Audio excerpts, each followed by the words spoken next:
Prepared to Die Alone Without a Dog by Frank Howard. Copyright by Frank Howard. All rights reserved. This book or parts thereof may not be reproduced in any form, stored in any retrieval system, or transmitted in any form by any means, electronic, mechanical, photocopy, recording, or otherwise without prior written permission of the publisher, except as provided by United States of America copyright law. Printed in the United States of America. Dedication. I would like to dedicate this book to a special upcoming artist who gained his wings way too soon.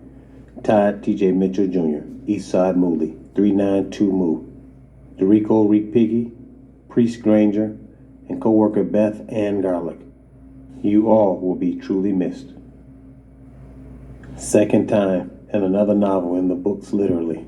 Shanika the writer, you are truly an inspiration and blessing. I am forever grateful. Table of Contents. Preface. Chapter 1, Siblings and Family. Chapter 2, No More Bitter Beta Male. Chapter 3, Stepdaddy Who. Chapter 5, The Fear of God. Chapter 6, Knowing Who Your Friends Are. Chapter 7, Passport Life. Epilogue. Bonus chapter, My First Asian Massage Parlor Experience. Preface. Alone. Adjective. Having no one else present. She was alone that evening. Adverb. On one's own. He lives alone. We all have an expiration date. Who knows when that time will be called but the Lord? He knows all and sees all. And until that moment, I am humbly prepared to grace the rest of my days without a mate, kids, cat, dog, or any other form of companion being by my side or in my presence. I've held myself accountable for my past, whether it was failed relationships and being bitter from those relationships ending, or just feeling I haven't accomplished anything throughout my 44 years on this earth. I know some people can't handle being in this world by themselves, but the utmost priceless thing in this world, in my eyes, is humbled peace. At 44 years old, why in the world would I be talking about dying alone or even considering such a topic at this age? Well, it's simple. No matter how I want my life to be and how it should go, it's not up to me. The inevitable must take its course. That and paying taxes is a guarantee, and we all have to wait our turn. I'm thankful and blessed it hasn't been mine yet, but when it is my turn, I'm prepared and content with being by myself. Some people choose to come home to someone, and I choose to come home to peace. Chapter 1, Siblings and Family. Born Frank Howard, no middle name. I am the last of 7 kids. I say 7 because before my mom, my dad had a daughter before he met my mom by a lady in his hometown, Hamburg, Arkansas, before he made his way up north to Muskegon. There are only 6 of us from my mom, and my dad was a stepfather to my 3 oldest siblings. My mom was previously married to Sylvester Banks before my dad.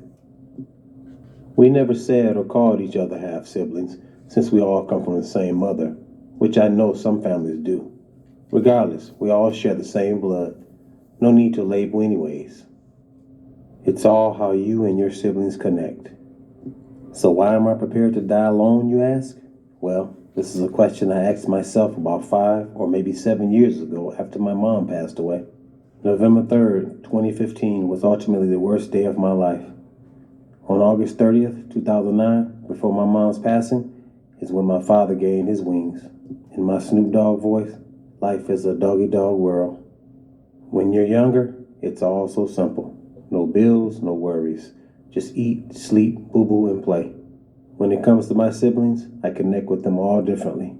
Me, my brother Junebug, O.C. Jr., and Lillian, Howard Worrell, we are all 3 years apart from each other, with me being the youngest at 44 years old. My older brother, Stephen Banks, served in the military when I was around 5 years old. My sister, Joyce Banks, is sweet as pie, but don't let that sweetness fool you. And my sister Betty Banks is the youngest out of those first 3 older siblings. Betty always took to me and spoiled me, some would say, but I say she was just always catering and loving to her baby brother. I can remember her taking me with her one day when she was skipping school with her friends in high school at Muskegon Senior High. Boy, was that an eventful day.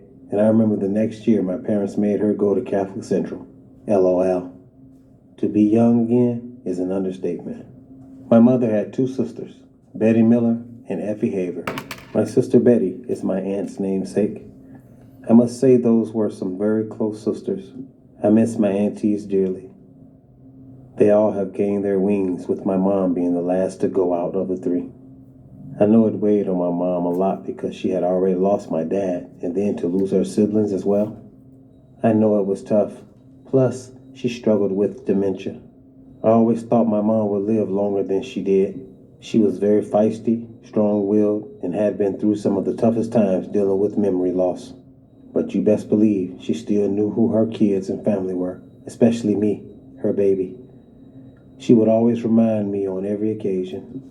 My mother had the opportunity of meeting the women I dated before she passed on, and the last young lady I was with. She was fond of her the most, which was a shock to me because she was white. And just being honest, my mother wasn't too trustworthy of white people. You have to understand, my mother was from the South, like my daddy, but from a place called Magnolia, Arkansas. I know my mother was fond of my last girlfriend because she saw how good of a mother she was to her children, and my mother had a special bond with my girlfriend's son, who was in high school at the time. They visited my mom a lot. Even with my mother's dementia, she always remembered a lot about her because she would always say, "You better keep her, Frankie. I like her." All in all, your siblings and family are all you have in this world and the support system you should need in this life, right? But sometimes your family doesn't always mean you're going to get that support or concern you think. Sometimes it's your own family that wants to see you fail for whatever reason. As you get older, I understand everybody has their own lives to live, but let's not just get together when someone passes away. And maybe this ending cycle has to start with me. I have very genuine love for all my siblings and family. I wish I knew more and hope to meet more on my daddy's side who are still in Hamburg, Arkansas, St. Louis, and parts of California. They say family is all you have, and yes, there's some truth to that. Even when you have family, that still doesn't mean you're not living in this world alone and feeling like you don't have anyone to turn to or even care for that matter. Chapter 2, No More Bitter Beta Male. I remember this one time in my hoe phase. I'm still a hoe, but a selective, disease-free hoe because I'm single, thinking that I didn't want to ever settle so I could still explore my options, so to speak. And when I say hoe, I mean the mentality as well. Your boy was doing the plenty of fish thing, hollering at randoms and all that good stuff. I met a chick from Traverse City, and man, when I got there, the chick ended up being 260 pounds, had the nerve to have 2 kids, and her dad was in the living room on oxygen. SMMFH. Not to mention I was damn near on E when I got there. Funds were all messed up. That was it for me. No more plenty of fish. Shit, just let me find somebody to be with. I ended up falling into a relationship with a girl from high school who was a year older. She was very pretty, with long natural hair and a pretty decent body. Throughout the relationship, she would always remind me of that and how her exes still wanted her. Saying this and saying that. This is when my beta male activities were born. My antenna was up now because I feel I got to keep her mind off them by doing everything in my power to show her they couldn't do what I can do. Now, I was still living at home with my parents in the basement. LBVS. When I went over to her place, it was kind of a home away from home because of being in a relationship. She had a daughter, and at that time, the child's father was moving away, which I thought was pretty sad because how can you just leave your child behind? I know you probably want to make a better life for yourself, but once you have a child, it's not about you anymore. So, of course, the beta male Frank stepped up to be the best I could be as some type of figure in that child's life. So I proposed to her mom, and we were engaged, but throughout the engagement, a date was never set. Why not, you ask? I used to ask the same question. Women have a way of being manipulative and keeping the beta male simp at bay while they're getting anything they need and want. She had my nose open, of course. She knew my insecurities and my financial burdens. She knew all the things to push my buttons. I was pretty sad, She broke me down to the point that my confidence was non-existent. I had a god sister who would always, and to this day, see through all the bullshit of any woman that I've ever dated. I love her to death. She would always say, "No, bro, she ain't it. You are doing all these things for her. You moved her out of a place to a better place, pay her car note, put food in her place. What's up with that? You take her child to school every day, and y'all still haven't set a date. Nah, bro." Yeah, Simp Daddy Frank was a sad, sad young man. She was always trying to control my finances. House sway. We weren't even married, and that's where I kind of was like, the bus stops here. I was like, as long as things are getting handled, why are you worried about mine? Lo and behold, if I asked her for 20, she wouldn't budge. Wow. Yeah, that relationship was a rough one for you, boy. And that was all during my priceless years, so to speak, in my 20s. It ended pretty badly when I saw her at an event. We both were supposedly broken up at the time, but you know when you see your ex out for the first time in a while, your beta male mind takes over. I was talking to other females, and she was doing her thing, but still in my head, I forgot all that and was not having it. I ended up following her back to her spot. I was like, I need my shit now. She ended up calling the cops, her brother, and a gossiping ass wife. With Muskegon being as small as it was, trust me when I say that the whole town knew what it was. So now I had been labeled a crazy stalker. Back to the basement I went. I was looking like a sore puppy. My dad was a man of few words. All he could do was shake his head and say, "You stuck your neck out too far on this one, son." He was absolutely right. He also added, "You see what I go through with your mama, but I'm married to her." Pops was right again. I ended up getting a PPO put on me and had to go to court to fight it. My mom and dad were there. It was just a big mess. I learned my lesson, but not good enough because I ended up going through this experience 2 relationships later. SMH, man, the beta male Frank couldn't win for shit. You would think by being nice and being a good person that you'd get far, or anywhere for that matter, in a relationship. Nope, I didn't do everything right either. I have my insecurities, possessiveness, and did not tolerate a lot of bullshit in this aspect. And women don't want you under them 24/7. Looking back on it, and the man I am today, I should be ashamed, but I'm actually not at all. It opened my eyes, and now I'm no longer dwelling or bitter about any of it. So much so that my god sister had to tell me, "Be nice, bro. Don't be mean." I said, "No, sis, I'm not. I'm just being firm and not sugarcoating the fact that I'm no longer the beta male simp I was." Growth is really an amazing thing. I came a long way from being insecure with no confidence and worried about what a person thought or felt. I haven't met that perfect person yet. Now at 44 with no kids, it's like I'm in my 20s all over again, but a lot more mature in that aspect. I'm drama-free with no relationship. Winning. You go through things to become who you are, and that is no longer being a bitter beta male. Chapter 3. Stepdaddy who? Being a stepdad, I bet, has to be one of the toughest challenges in the world. Here you are, a guy trying to court the mother who has children that are not biologically yours, and every chance they get, the kids let you know that. Or maybe not, depending on how deadbeat the biological father is, and even then, you still have to come to grips with not being the father of those kids. Deadbeat or not, the kids may still let you know. I can't say to any man, don't be a stepdad. If my father had never become one, I most likely wouldn't be here. So I give all thanks to God for that. But there is a big but. It was back in the traditional era and not the modern day era of today. So that makes a very big difference. Back then, if you stepped in and took the challenge of marrying a woman with kids, I don't think there was a big dispute of beef between the real father and stepfather. I think there was some type of respect given to one another. I could be wrong, but I never heard of any issues going on when my dad was in that position. My older brother and sisters respected him and showed him the most unconditional love you could ask for. I never heard the word step come out of their mouths when they came to addressing my daddy. Like I said, I'm not knocking it. I just think in this day and time, 2021, it is definitely different, and I don't ever see myself walking down that path again, being that I am a man with no kids. I can hear people now saying, "You'll find the right one. Don't say never." Yeah, I can say never, especially in my small-ass town of Muskegon. People don't want to see you happy here, whether you're minding your own business or not. No kids or not, stepdaddy or not. I can't worry about what people think or see. Very true.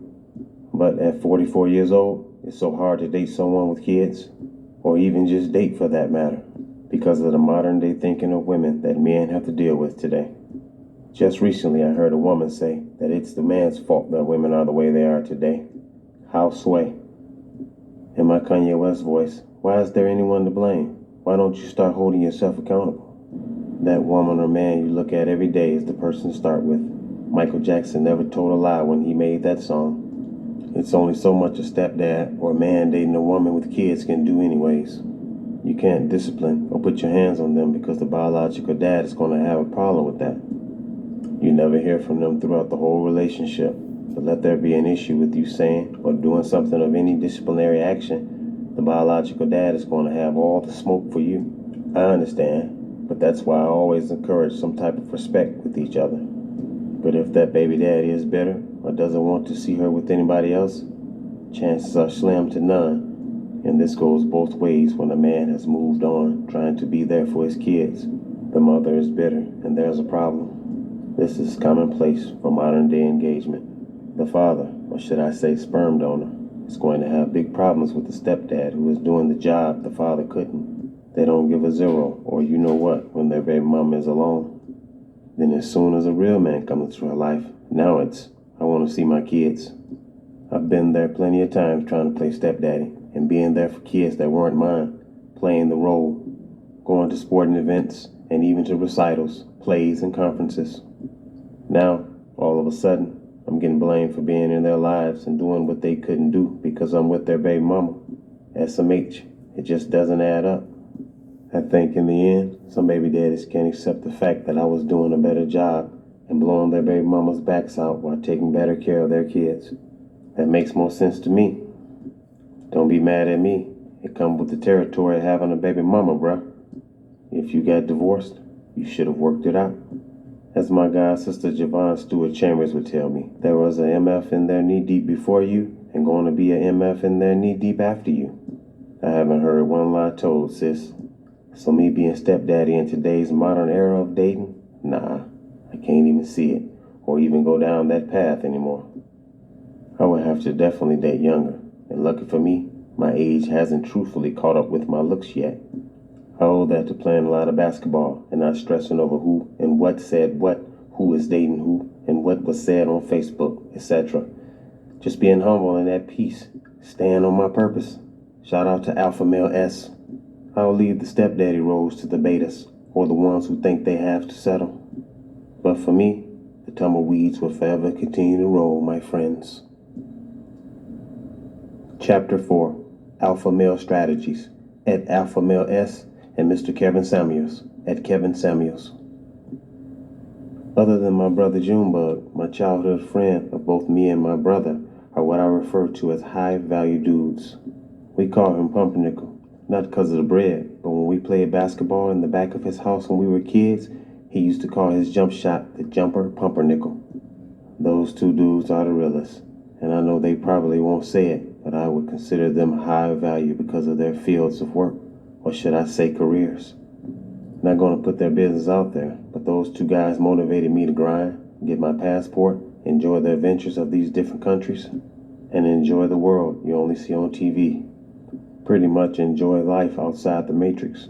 Two other influences in my life are no other than Alpha Male Strategies, and lo and behold, the man who is not afraid to tell anyone the truth, the Godfather, Mr. Kevin Samuels. I know my sister Lillian is going to cringe because we just had a disagreement about his rating system and who is he to tell women anything. At the end of the day, he doesn't pay my bills. That's very true. But he is also telling me how it is when it comes to dating. A man is not responsible to pay the person they're dating bills either. Yeah, they're on YouTube. And why would you take advice from a content creator? Why not? They went through tough times and adversity just like us and worked hard to get where they are. And they are human just like us as well. I pay attention because they're black men and being successful at it. SMH. Sometimes it be your own people. I'd like to congratulate Mr. Samuels on his 1,000,000 reach subscribers on his channel. He got to that number for a reason. He sugarcoats nothing and speaks the truth when it comes to image and modern-day women in the dating world. He also helped save at least 4 marriages in another Facebook group platform.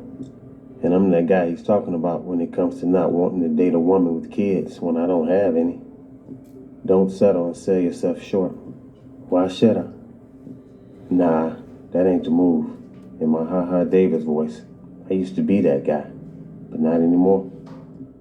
He encourages us as men to compete and don't be afraid to. You can't shortchange or cheat the game. And my favorite quote of his of all time, pick a struggle. For men, for example, you can't be fat, broke, with a little wee-wee, and ugly with kids.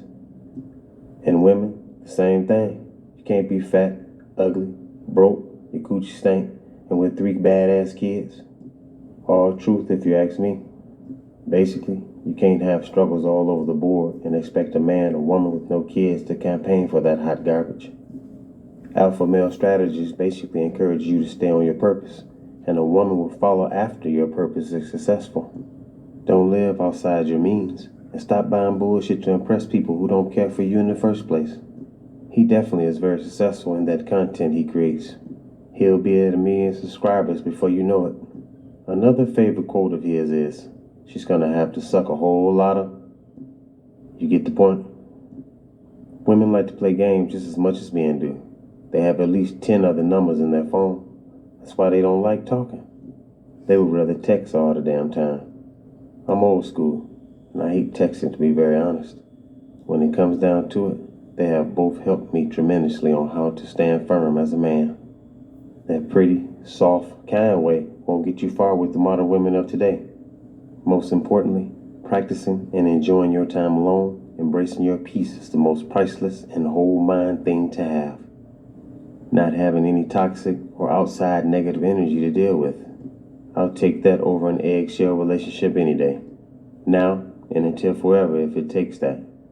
I'd like to honorable mention AFI Kingdom, aka Dominance Mindset Raw Game, Mr. Jap, O'Shea Jackson, Mr. Anton Daniels, and his crew on the Peef Let's Talk. Willie D, and can't forget my guy Kwame Brown. They never should have mentioned or played with your name. All great content creators that I appreciate. Giving you all your flowers now. God bless. Chapter 5, The Fear of God. I know we all go through life day to day doing what we want and what is necessary. Whether it's work, paying bills, spending time with your significant other, or etc. I wanted to get married when I was in my relationships each time. Why waste time being with someone just to date and marriage isn't the outcome? Sometimes what we want isn't what God wants. We sometimes go through life just wanting and wanting, but not appreciating what God puts in front of you and telling you. Sometimes what you want ain't it, fam, and He is saving you from something. Trust me. I was raised in church. My father was a deacon at St. John Church of God in Christ. He made sure our butts got up every Sunday, and we better had gotten our butts back home at 6 p.m. to go to YPWW. Pops did not play when it came to church. You would be met with a belt if you were late when it was time to go back to service. So you know me and my brother Junebug was on CPT time. No question. Whoever was late and got that whooping was going to be laughed at all the way to church, through church, and after. And my sister Lillian was going to chime in on it too and add insult to injury. The fear of God was real, and in this case He used His belt to implement that fear as well. That's why you have to be grateful that the Lord provides you with having a father to be there to structure you. That truthfully makes an outcome in your everyday living and lifestyle. Now, I'm not saying my mom or dad never said a curse word. Home life is, of course, different from when you're in church. But act out in church, and that home life will reach out and touch you. I remember acting up, and my pops took me in the church basement and put the hands of God on me. All I could do was lay on that cold church basement floor like a mannequin. I couldn't go back in service after that, so I snuck out and sat in the car the whole rest of the night service. SMH. My daddy didn't play when it came to the word, and he didn't play when it came to discipline either. The fear of getting a whooping from that man was on 1,000. You have to be grateful for that and not take having your parents around or anyone who means something to you for granted. God finds a way to definitely humble you. Like the Bible says, God is a very jealous God. If you're out every night or every weekend partying, drinking, and doing frivolous things, He could be looking at the time you were doing these things versus spending time with your father or mother. Some people say they fear God, but do they really fear God? We all go through life with unexpected changes, and I really try not to question God's meaning when it comes to things and situations not going my way. Why me, God? Why me?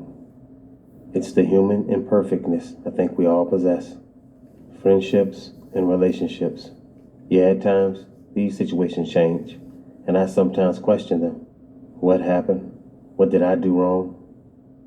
And that could be God saving you from something worse to happen, or a situation that can't be fixed. I remember always wanting someone to be around and a woman in my life. God was like, nah, fear me. I'm going to show you that you can do this by yourself with just me to depend on.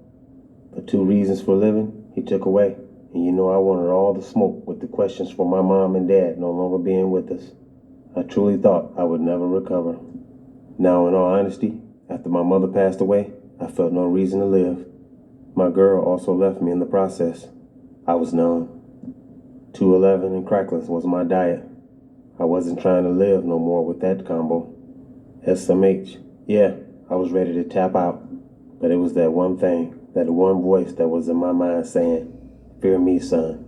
Lean on me. I will not put nothing on you that you will not be able to overcome or handle. You know if you take yourself out, you're going to hell with gasoline draws on, right? That's all the voice I needed to hear. If I was to give in to those evil energies to take myself out of the game, this book or any other accomplishment would be non-existent. Even with my mom and dad's passing, they are still there helping me because I'm becoming the man they raised me to be, and they are still living through me. I give God all the praise for my parents structuring me to fear God, preparing me to handle it when they were no longer on this earth. Don't get me wrong, it's still tough and hard to deal with, but when you fear God and have that relationship with Him, there is nothing in life you can't overcome.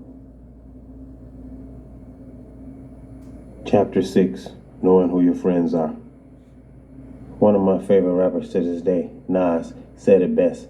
Love changes, a thug changes, and best friends become strangers. I couldn't have said it better myself. He absolutely has a great point. As you grow and get older, priorities change. So, the friends you had growing up with are not going to be on the same wavelength when it comes to certain situations and views. I'm no fan of politics, but some of your friends might be. They may go all out on who's president, running for president, who they want for president, hating the governor, etc., etc. I've seen friendships end because of this. Fake Facebook posts about racial injustice, Blue Lives Matter, Black Lives Matter, and protests and more.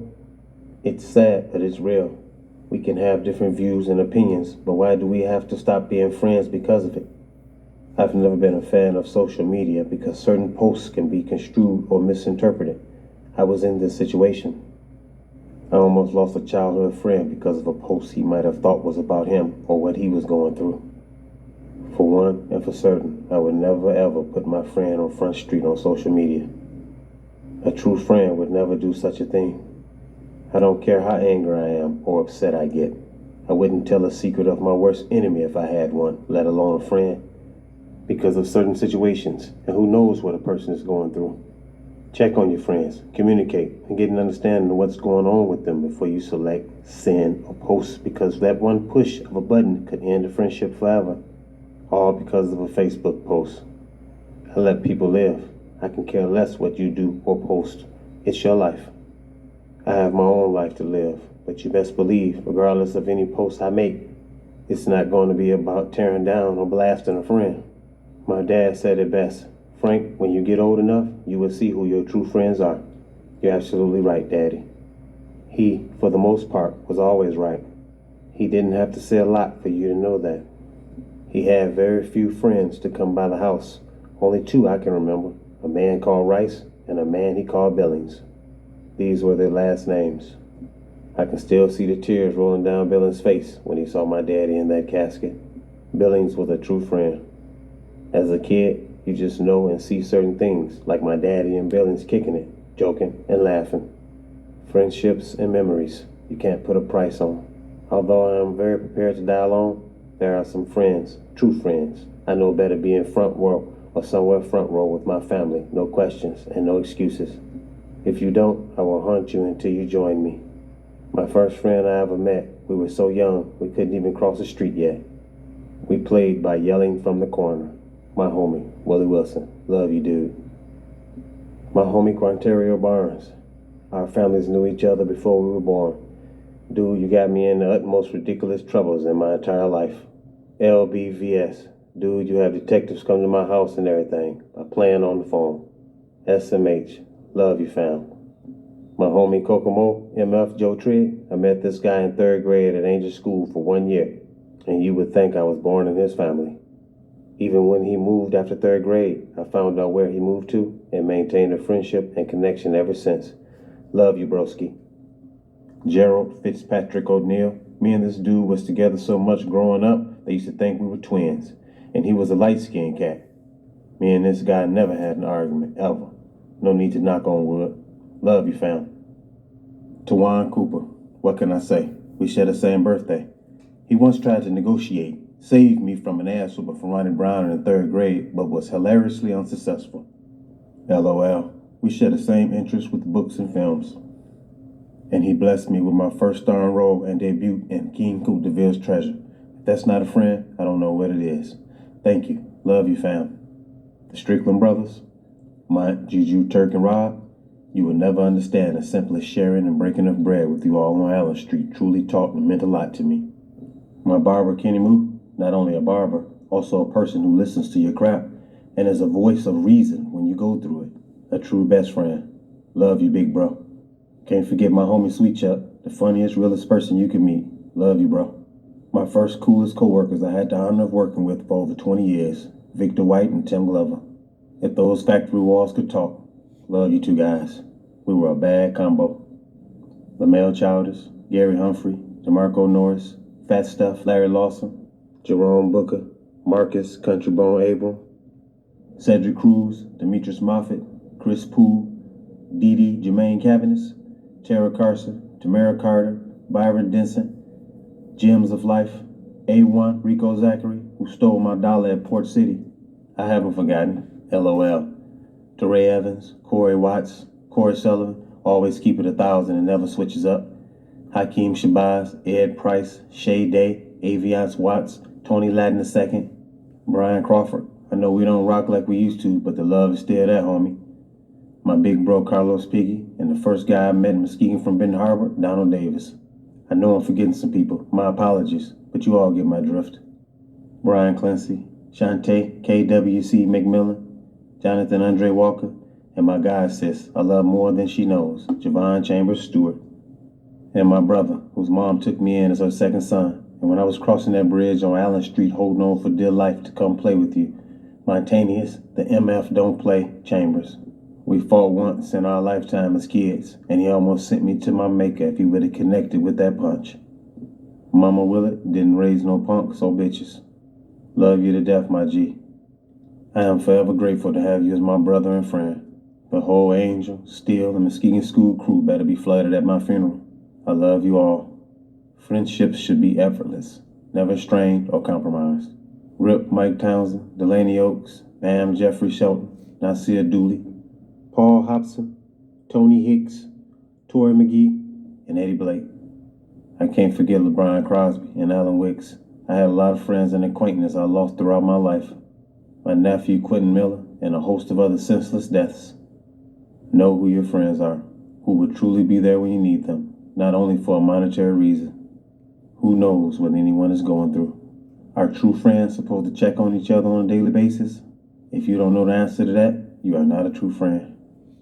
Don't wait till you hear a friend is sick to check on them. Check on them today, if not every day, because he or she won't be able to see those roses when they are no longer here, passed away, and being laid to rest in their casket.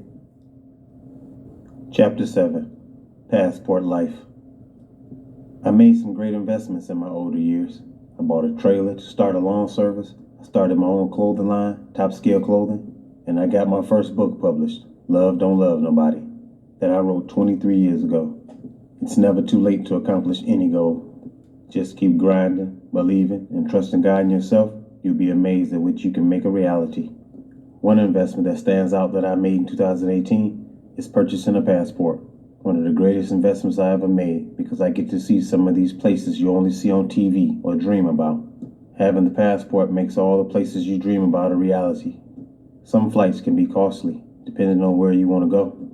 I suggest planning ahead, saving, and making a trip out of the Matrix happen.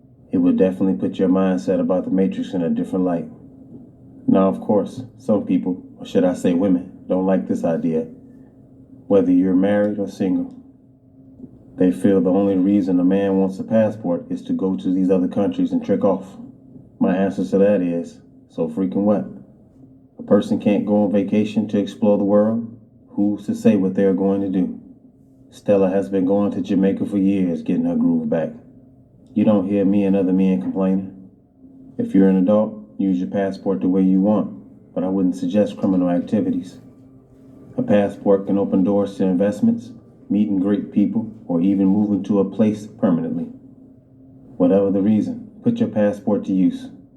It was my brother and childhood friend Pumpernickel who put that fire under me that did it. And once I did, I was able to take my trip to the Dominican Republic. This was the time when Americans died at some of the resorts. So yes, I was very skeptical on taking a trip, but I got the courage enough to say, you know what? You die once, Frank, so you better live life every day while you have it. This was one of the best trips I ever took in my life. It was such a great feeling to get to this place. It was amazing. The women, the food, the atmosphere. Outside of the bugs, it was an awesome experience. Oh yeah, the people of DR smelled the U.S. on you out the gate. But it was the most extraordinary place I've graced. I keep saying I'm going to tighten up my Espanol.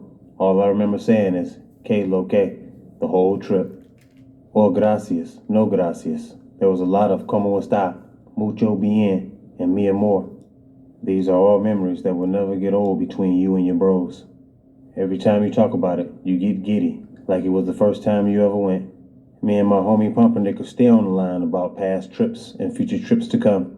My bro Junebug, with his I love my sisters, nah, I ain't going to lie, looking ass. He's picky when it comes to certain places, but for the most part, he is game to get out the Matrix if his schedule permits. Our last trip was to Cancun, Mexico for New Year's 2021, and I was very pleased with the way the trip went, except for this crazy local lady who was going too crazy over this dude who was performing as Michael Jackson. I never knew a passport could bring so much joy and understanding in your life when it comes to changing your mindset. I think by living in a small town like Muskegon, some people will never get to experience getting away because their mindset is stuck on a small town mentality syndrome. I know some people have never been to Chicago or Detroit, let alone a third world country. Think outside the box. If you got a girl, get you both some passports. Take a trip together or without her. Just get a passport is all I'm saying. A lot of times when all I hear about are senseless killings around Muskegon, I'm thinking, damn, there's more to life than that. There's a whole side of the world, young dogs. You haven't even scratched the surface of life that was even started for you. And they are dying younger and younger. Wake up, youngins. There was a big world out there waiting for you to embrace it.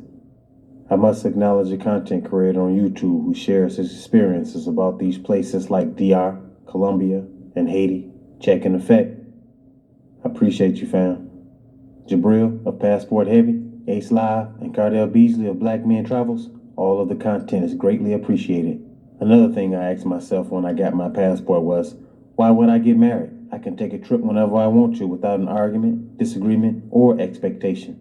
The greatest feeling in the world is not having to entertain a woman or approaching a woman who doesn't want you to approach them in the first place. Maybe it's a West Michigan thing. Maybe it's a Matrix thing. Who knows? I know for damn sure I'm not going to worry about it. I'm going to continue to enjoy this life that I'm blessed to have. At 44, I don't see myself attempting a relationship again. I don't really trust women like I used to for the most part. Just from past experiences and the dating scene of today, I've had some women try to convince me otherwise. But like Tupac said, just because we bump bellies don't mean I trust her. You know he didn't say bumping bellies. LOL.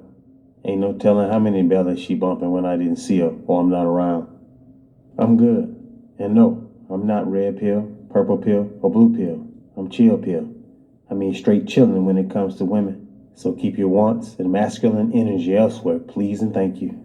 I'm not going, darling. I'm not the richest man, but I'm not poor either. I'm not a high-value man, but the demographics of this small town of Muskegon might thank it. For $42,000 a year, that is average in my small town. Elsewhere in a big city, like Chicago, New York, or Atlanta, it would be considered poverty level. Probably. Definitely not enough to support a family of 4 in those states. 2 incomes is a must. Unless you have other things going on. Business or any other type of residual income. Life is not rosy. I'm living proof of that. This is why it's so hard to find a woman in today's dating world, because average men like myself get frowned upon. Which is fine with me, because I accept it and understand that some women want to wait at the finish line and see who the winner is going to be. They want a millionaire without bringing nothing to the table but some overrated coochie. Does it come with the coochie facts? What other addition can you bring to a man's life other than something you already gave to another man before me? Can you be quiet for over 20 minutes? Can you be supportive? Can you bring any type of encouragement or genuine companionship to a man's life? You get what you put out and end up with the reflection you are. In my future voice, ain't no way around it. I'm fully aware of what's out there. The pickings are slim. My main objective at this point is to hopefully get my business off the ground and eventually make a profit off the losses. I know I would take in the process and hopefully, God willing, retire early. I want to enjoy life while not leaning over giving my best years to this factory I'm working in. I want to come out somewhat still mobile and alert. I'm appreciative for the path God brought me thus far. I don't have to Beijing my hair or beard yet. I have a somewhat visible hairline and no baby mama drama. I thank the Lord because I'd be looking like Santa Claus by now if I did. Who knows? I'm just grateful for the position I'm in today. It could be better, could be worse, regardless of if I'm married. You cannot, I repeat, cannot put a price on stable mental health and peace. Women are good actors these days. Who knows the reason they want to be with you? Looks can only go so far. There's always some hidden agenda on the horizon eventually. I knew a guy who worked his job for 20 years. He ended up getting married to a lady he worked with, and she ended up divorcing him a year later and took half his 401k. SMH. I'm glad I can now sense and see the okie doke 1,000 miles away. I'm fully aware of what bullshit looks, sounds, and smells like. I worked too hard and invested too much in mine to let that happen. Once I learned the female nature, I began to see things much clearer. With that being said, as long as I have my passport to get out of this matrix when I want, God willing, I'm comfortable, content, and prepared to die alone without a dog. Dogs die too. R.I.P. Sugar Ray, Smokey, and Fierce. Epilogue. Even in the pandemic, you have to preserve through it and continue to take care of life duties. The world will not stop for you, and bills surely don't stop either. In Muskegon County, there have been 18,416 cases of COVID and 384 deaths as of June 27, 2021. I'm blessed to not have been part of that statistic. Although there is a vaccine out there to help mend off any variant, I'm still indecisive on receiving the vaccine. Regardless, if I choose to or not, just know I am prepared and have to be okay with the outcome. What is meant for me is meant for me. I can't go through life being afraid, not enjoying it, and not living every minute and second to the fullest. Mental health is a serious thing, an issue these days as well. Please seek help for therapy if need be. Talk to someone or do something so you won't go so far over the edge before it's too late. The first sign of healing from this, in my opinion, is not denying there is a problem. Bonus chapter. My first Asian massage parlor experience. My birthday last year had to be canceled, of course, because of COVID-19. Flying out of the country at this time was very limited, and most places were not allowing people from the U.S. to enter where they had a very strict curfew. So, I decided to go visit my brother Montaine's Chambers in Las Vegas for the first time in 7 years since he moved down there. To see my brother's face when he picked me up from the airport was a long-awaited thing. I was trying to hurry up and get my luggage in his car, and he said, "Man, fuck that luggage," and stopped traffic at the airport, and the brotherly embrace was in full effect. That set the tone of my time being there. My brother showed me the best time ever. I truly understand him being in a place he always wanted to be. He was enjoying life and made a home away from home. And he couldn't wait to show me the town and its adventure. The traffic was horrific. I'm talking about 5-lane highways. People from all over showing their true colors from whatever city they moved from, because the road rage was on 1,000. I was staying at the Paris, and my bro did not miss a beat when it came to picking me up and hitting them streets. We hit Fremont Street up, of course. We saw people with these tall slushies with alcohol in them, which we waited in line for damn near an hour to get. It was a sugary bullshit of a drink. It made our damn heads hurt. He took me to one of his favorite eating spots, which we talked about on the phone for 7 years, and I was finally there with him to embrace that moment and finally taste his heaty taki sauce he always said was better than ranch, and I had to agree. My bro was doing well and showed me the greatest time a bro could ever ask for. He went in some nights earlier than me, with me being a third shifter and all, so that left me a single guy who was up the majority of the night with my mind wandering. Of course you want to go on vacation, enjoy yourself, and meet people to get to know them, but being single, you also don't have time to wander through red tape. I used to watch this show called Meerkat Manor. There were these meerkats on occasion getting kicked out of their group and then labeled roving males. That was me, roving through life, infiltrating other groups or catching the head lady of the group vulnerable or in an irresistible circumstance. I wasn't having any luck being the roving male in Las Vegas. So I decided to get a well-needed stress reliever. I went to an Asian massage parlor. Why not? I got a taxi to take me, and we did small talk on the pros and cons of Vegas before I was dropped off to a sketchy but open Asian massage parlor. I went in and was greeted. The lady looked a little seasoned, but I was like, what the heck? It's just a massage, right? She took me to a small room that I was damn near bigger than, and with a low Asian voice she said, take all your clothes off. I was like, all my clothes? Oh well, what the heck? I knew she was going to have me get under a sheet. I'm not just going to be ass out, face down on a massage table. She got the sheets from somewhere and left out the room so I can get undressed and under the sheet. When she came back in, she asked, you ready? I nodded yes. I must say, her massage skills were terrible, so I was getting a little irritated. Do you like? She asked. I told her no. So she looked down at me real closely. I don't know if she was going to kiss me or if she was looking to see if I looked like a cop. How was one supposed to look? She quietly said, roll over. Huh? I said. Roll over, she said. Me being a roving male and all, my roving and male instincts kicked in. I was thinking, okay, this is what they be talking about when you ask for a happy ending. Me being a man, I was thinking to myself, ain't no way I would be satisfied by this. Because I have to actually be in the physical act or engaged to be gratified. Or so I thought. Let's just say on my way out, me and another fellow patron caught eye contact, shook our heads, and proceeded to exit the establishment with the biggest smiles on our faces ever. It was that moment I knew I was content going through this journey of life alone and to expect the unexpected. I went back to my hotel room grinning and laughing to myself like I couldn't believe what just happened. But it did. I slept like a baby. Sleeping Beauty would be jealous. By the time I woke up that next day, I had 2 missed calls from my bro. I had slept so hard. Yeah, when he picked me up and I told him the story, he laughed and laughed. He was like, bro, for real? All I could do was laugh and shake my head.